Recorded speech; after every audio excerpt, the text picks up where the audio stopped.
হযরতে খাজা কালুশা ওই যে ফৌজদার হাটে, ওনার মাজার আগে ছিল না। ওখানে মানুষরা যখন না চিনে ওনার মাজারের যে স্থান যেখানে, সেখানে বিভিন্ন রকম চলাফেরা করতেছে, মানুষের সমস্যা হচ্ছে।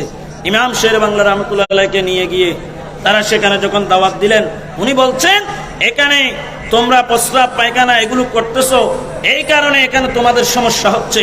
চলাফেরার মধ্যে একজন আল্লাহর বলো ওলি আছে, ওনার শানে বেয়াদবি হচ্ছে, তোমরা সতর্ক হয়ে যাও।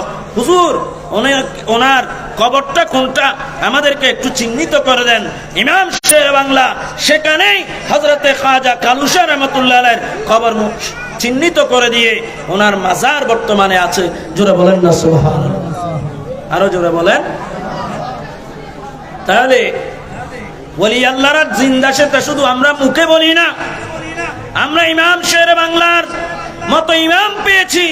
আমাদের ইমাম শুধু বলেন না, দেখিয়ে দেন যে ইমাম দেখিয়ে দিতে পারেন উনি যে আউলিয়ায়ে কেরাম কবরের মধ্যে জিন্দা। আউলিয়ায়ে কেরামের সাথে তিনি উপর থেকে কথা বলেন। জোরে বলেন না সুবহানাল্লাহ। এবার দেখেন ইমাম শের বাংলার বেলায়েতের মর্যাদা কোথায়। সুতরাং সেই ইমাম শের বাংলার আকীদা অন্তরে ধারণ করবেন, সুন্নিয়তের আকীদা অন্তরে ধারণ করবেন।